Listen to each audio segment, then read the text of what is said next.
बिस्मिल्लाहिर्रहमानिर्रहीम। Dear students, आज से हम लोग प्रोग्रामिंग पढ़ना स्टार्ट करेंगे। आज का जो हमारा लेक्चर है वो प्रोग्रामिंग के बारे में होगा। आज से प्रोग्रामिंग की जो हम लोग बेसिक चीज़ें हैं वो पढ़ना स्टार्ट करेंगे। जैसे जैसे हमारे लेक्चर्स गुजरते चले जाएंगे हम लोग थ्योरेटिकल से प्रैक्टिकल पे कन्वर्ट होते चले जाएंगे। तो आज के हमारे कोर्स की जो आउटलाइन है उसके अंदर हम लोग डिटेल में पढ़ेंगे कि प्रोग्राम क्या होता है, प्रोग्रामिंग लैंग्वेजेस क्या हैं, प्रोग्रामिंग लैंग्वेजेस की टाइप्स कौन कौन सी हैं, सोर्स कोड और ऑब्जेक्ट कोड क्या है, ट्रांसलेटर या फिर लैंग्वेज प्रोसेसर क्या होते हैं, हिस्ट्री ऑफ सी लैंग्वेज क्या है, या फिर कैरेक्टरिस्टिक्स ऑफ सी लैंग्वेज को हम लोग डिटेल में रीड आउट करेंगे।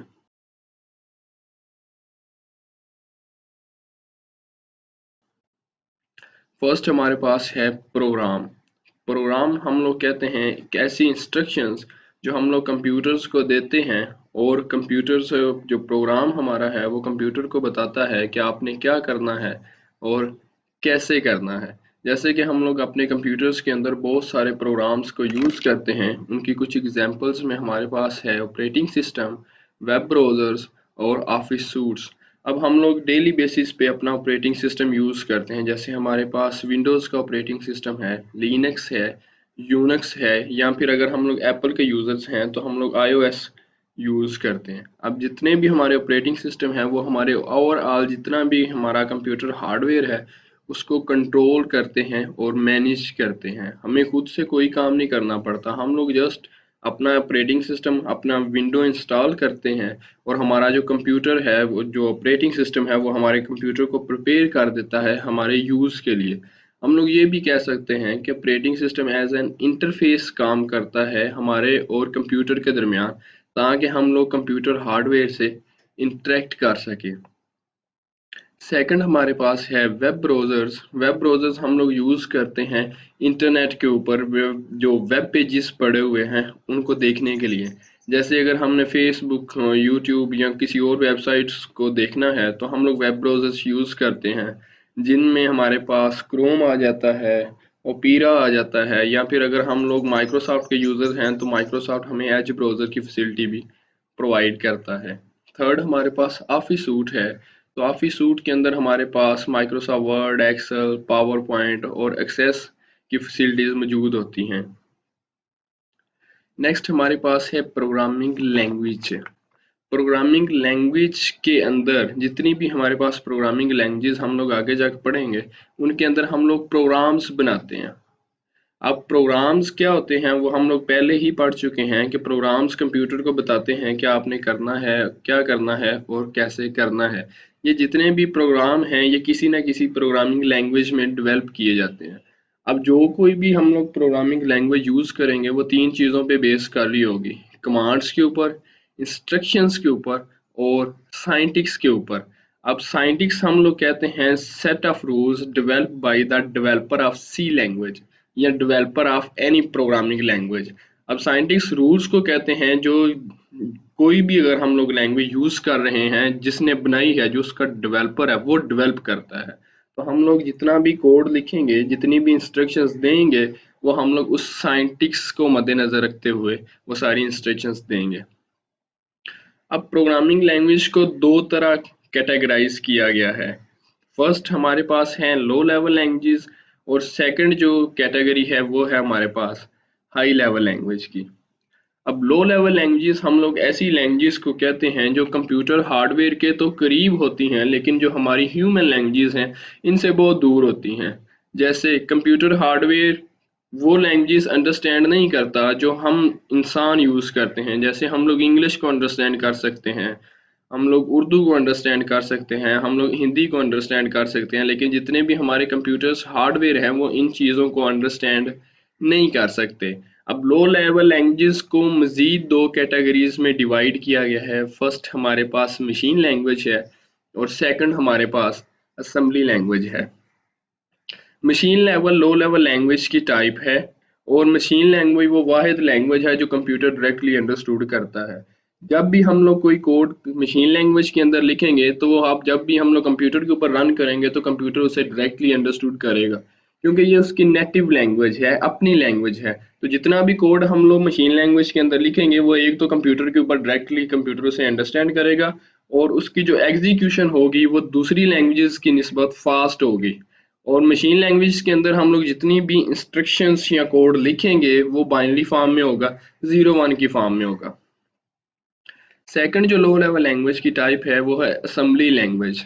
असेंबली लैंग्वेज हम लोग यूज़ करते हैं माइक्रो प्रोसेसर्स और प्रोग्रामेबल डिवाइसेस के लिए। असेंबली लैंग्वेज के अंदर जितनी भी इंस्ट्रक्शंस हैं वो हम लोग रिप्लेस कर देते हैं इंग्लिश वर्ड्स में, जिन्हें हम लोग नीमोनिक्स कहते हैं। इसके अंदर जो एम है वो साइलेंट है। अब असेंबली लैंग्वेज भी क्योंकि लो लेवल लैंग्वेज है, लेकिन कंप्यूटर इसे डायरेक्टली अंडरस्टूड नहीं करता, कंप्यूटर सिर्फ मशीन लैंग्वेज को अंडरस्टूड करता है। नेक्स्ट हमारे पास जो प्रोग्रामिंग लैंग्वेज की दूसरी टाइप है वो है हाई लेवल लैंग्वेज। अब हाई लेवल लैंग्वेजेस ऐसी लैंग्वेजेस होती हैं जो हमारे कंप्यूटर हार्डवेयर तो अंडरस्टैंड नहीं कर सकता, लेकिन जितनी भी ह्यूमन बॉडीज हैं वो इसे इजीली अंडरस्टैंड कर सकती हैं, क्योंकि इसके अंदर जितनी भी हम लोग इंस्ट्रक्शंस लिखते हैं वो सारी इंग्लिश वर्ड्स के अंदर होती हैं। जैसा कि हमने अगर कंप्यूटर को कोई चीज़ प्रोवाइड करनी है तो उसके लिए हम लोग इनपुट का कीवर्ड यूज़ कर सकते हैं। इनपुट से मुराद है हम लोग कुछ चीज़ डाटा कंप्यूटर के अंदर इंटर कर रहे हैं, और अगर हमने किसी चीज़ को स्क्रीन के ऊपर दिखाना है तो हम लोग उसके लिए प्रिंट का कीवर्ड यूज़ करेंगे। अब इसकी लैंग्वेज के अंदर एग्जांपल्स जो हैं वो है सी और सी प्लस प्लस। सी और सी प्लस प्लस लैंग्वेज हम लोग यूज़ करते हैं। ये हाई लेवल लैंग्वेज है जो हम लोग यूज़ करते हैं सिस्टम सॉफ्टवेयर और एप्लीकेशन सॉफ्टवेयर डेवलपमेंट के लिए। सेकंड हमारे पास जावा है। आज की दुनिया में जावा जो है वो सबसे पॉपुलर लैंग्वेज है, और ये हमें स्ट्रॉन्ग फीचर्स प्रोवाइड करती है नेटवर्क प्रोग्रामिंग के लिए। नेक्स्ट हमारे पास पास्कल है। पास्कल दोनों तरह की साइंटिफिक और बिजनेस एप्लीकेशंस डेवलप करने के लिए हम लोग यूज़ करते हैं। नेक्स्ट हमारे पास फोटॉन है। फोटॉन स्टैंड्स फॉर होता है formula translation. It has very powerful mathematical capabilities. इसके अंदर हम लोग मैथ्स के रेलिवेंट बहुत सारे काम परफॉर्म कर सकते हैं। नेक्स्ट हमारे पास जो हाई लेवल लैंग्वेज की एग्जांपल है वो है बेसिक। बेसिक स्टैंड फॉर करता है beginning all purpose symbolic instructions code, और ये यूज़ करते हैं स्टूडेंट्स अर्ली एजेस में ताकि वो छोटी छोटी प्रॉब्लम्स को परफॉर्म कर सकें। नेक्स्ट हमारे पास है source code and object code. Source code हम लोग उस सारे कोड को कहेंगे जो हम लोग हाई लेवल लैंग्वेज के अंदर लिखते हैं। जैसे कि हाई लेवल लैंग्वेज की हमने एग्जांपल्स पढ़ी थी, सी प्लस प्लस, जावा है, रूबी है, हमारे पास पास्कल है। तो इसके अंदर जितना भी हम लोग कोड कहेंगे उसको हम लोग कहेंगे ये हमारा सोर्स कोड है। और सोर्स कोड कभी भी कंप्यूटर डायरेक्टली अंडरस्टूड नहीं करता, क्योंकि ये उसकी अपनी लैंग्वेज के अंदर नहीं लिखा गया, ये हाई लेवल लैंग्वेज के अंदर लिखा गया। नेक्स्ट हमारे पास है ऑब्जेक्ट कोड।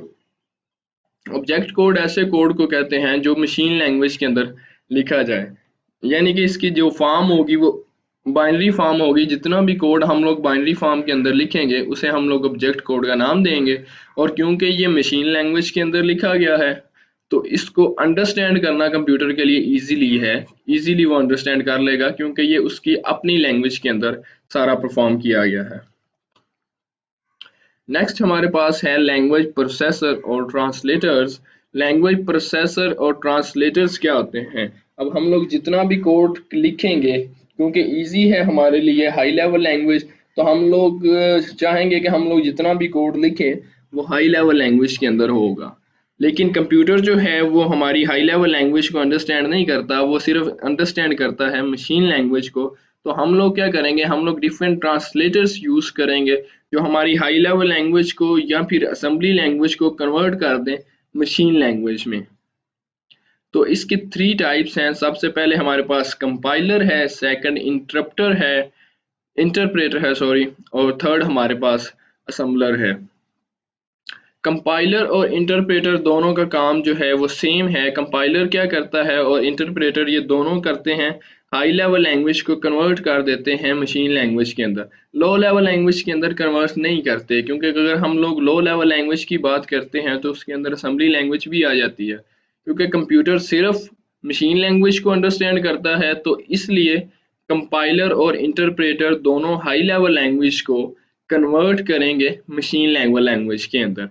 अब इन दोनों की सिर्फ वर्किंग डिफरेंट है। कंपाइलर क्या करता है कि एट अ टाइम, एक ही टाइम में जितना भी प्रोग्राम हमने लिखा है उस सारे को कन्वर्ट कर देगा मशीन लैंग्वेज के अंदर। जब वो कन्वर्ट करेगा, अगर उसके अंदर कुछ साइंटिफिक एरर आया है तो वो हमें शो करवा देगा। लेकिन जब हम लोग प्रोग्राम लिख रहे होंगे तब किसी तरह का भी हमें एरर शो नहीं करवाएगा। अगर हम लोग इंटरप्रेटर यूज कर रहे हैं तो इंटरप्रेटर क्या करता है, स्टेटमेंट बाय स्टेटमेंट प्रोग्राम्स की इंस्ट्रक्शंस को चेक करता जाता है। जैसे ही हम लोग एक लाइन लिखते हैं प्रोग्राम्स की, अगर तो हम लोग इंटरप्रेटर यूज कर रहे हैं तो हम लोग इंटर करेंगे तो वहीं पे हमें बता देगा कि इस लाइन में अगर कोई एरर, साइंटिफिक एरर मौजूद है तो वहीं पर शो कर देगा। न थर्ड जो है वो हमारे पास असेंबलर है। असेंबलर सिर्फ यूज करते हैं असेंबली लैंग्वेज के लिए, जो क्या करता है असेंबली लैंग्वेज के अंदर जो लिखी हुई इंस्ट्रक्शंस है उनको कन्वर्ट कर देता है मशीन लेवल लैंग्वेज के अंदर। नेक्स्ट हमारे पास है हिस्ट्री ऑफ सी लैंग्वेज। जो हमारी सी लैंग्वेज है ये सबसे ज़्यादा यूज़ की जाने वाली लैंग्वेज थी पुराने ज़माने के अंदर। आज तो हमारे पास बहुत सारी एडवांस लैंग्वेजेस आ गई हैं, लेकिन आज के ज़माने में भी काफ़ी हद तक एप्लीकेशन प्रोग्राम डेवलपमेंट में यूज़ होती है। अब ये डेवलप की थी डेनिस रिची ने एट बेल लेबोरेटरीज इन 1972 में। सी हमारी ड्राइव की गई थी बी से। बी का जो एडवांस वर्जन था वो था सी। तो बी डेवलप की थी केन थॉमसन ने इन 1969। अब सी लैंग्वेज जो बनाई गई थी ये सिस्टम सॉफ्टवेयर लिखने के लिए बनाई गई थी अंडर यूनिक्स के ऑपरेटिंग सिस्टम्स के। ये काम करती थी यूनिक्स ऑपरेटिंग सिस्टम्स के अंडर। अब हमारे पास हैं सी लैंग्वेजेस की कैरेक्टरिस्टिक्स। अब सी लैंग्वेज की खसूसियात क्या हैं? क्योंकि सी सबसे पहले है इजी टू लर्न, क्योंकि सी हमारी एक हाई लेवल लैंग्वेज है और ये हाई लेवल लैंग्वेजेस हैं जो ह्यूमन के करीब होती हैं, इसलिए हम लोग इसको कहते हैं कि ये इंसानों के लिए लर्न करना, सीखना इजी है। सेकंड है इजी एरर डिटेक्शन, क्योंकि ये हाई लेवल लैंग्वेज है, जितना भी कोड लिखा जाएगा वो ह्यूमन लैंग्वेज के अंदर लिखा जाएगा। जैसे कि हमारे इंग्लिश है तो इसके अंदर हमारे लिए एरर फाइंड करना इजी है, रेदर देन अगर हम लोग यूज कर रहे हैं मशीन लैंग्वेज, तो मशीन लैंग्वेज लेवल लैंग्वेज के अंदर एरर्स को फाइंड करना वो बहुत टफ है, क्योंकि उसकी जो फॉर्म है वो सारी बाइनरी फॉर्म है। नेक्स्ट हमारे पास है deep hardware knowledge not required. तो अगर तो हम लोग काम कर रहे हैं सी लैंग्वेज के अंदर या हाई लेवल लैंग्वेज के अंदर, तो हमें हार्डवेयर के बारे में अगर इल्म ना भी हो तो हम लोग इसके अंदर प्रॉपर काम कर सकते हैं।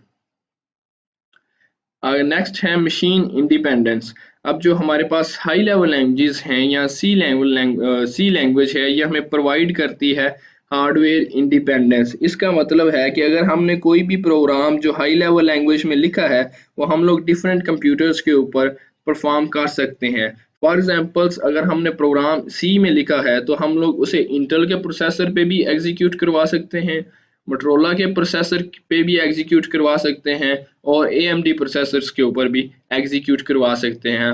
हमारे ऊपर किसी तरह की बाउंडिंग नहीं है कि अगर हमने सी लेवल लैंग्वेज का प्रोग्राम इंटेल के प्रोसेसर्स पे लिखा है तो हम लोग सिर्फ उसी पे के ऊपर ही एग्जीक्यूट करेंगे। नेक्स्ट है हमारे पास मोड प्रोग्रामर्स। क्योंकि हाई लेवल लैंग्वेज इजी है लो लेवल लैंग्वेज की निस्बत, तो ये इजी होने की निस्बत, क्योंकि इसके अंदर हम लोग सारी टास्क परफॉर्म कर सकते हैं, तो ये ज़्यादा से ज़्यादा प्रोग्रामर्स को अपनी तरफ इंगेज करती है। शॉर्टर प्रोग्राम्स, जितने भी हम लोग programs low level language high level language के अंदर लिखते हैं वो लो लेवल लैंग्वेज की निस्बत बहुत शॉर्ट होते हैं। इसकी वजह ये है कि जब भी हम लोग प्रोग्राम लिखते हैं उसके अंदर लो लेवल लैंग्वेज के अंदर या मशीन लैंग्वेज के अंदर, तो अगर हमने एक बाइट या फिर एक करैक्टर लिखा है तो उसके अगेंस्ट जो कोड होगा वो 8 बिट्स का होगा। तो यहाँ पर हम लोग एज अ करैक्टर को वैसे ही लिख सकते हैं, तो इसलिए इसके अंदर जितने भी प्रोग्राम्स हैं वो शॉर्टर होंगे।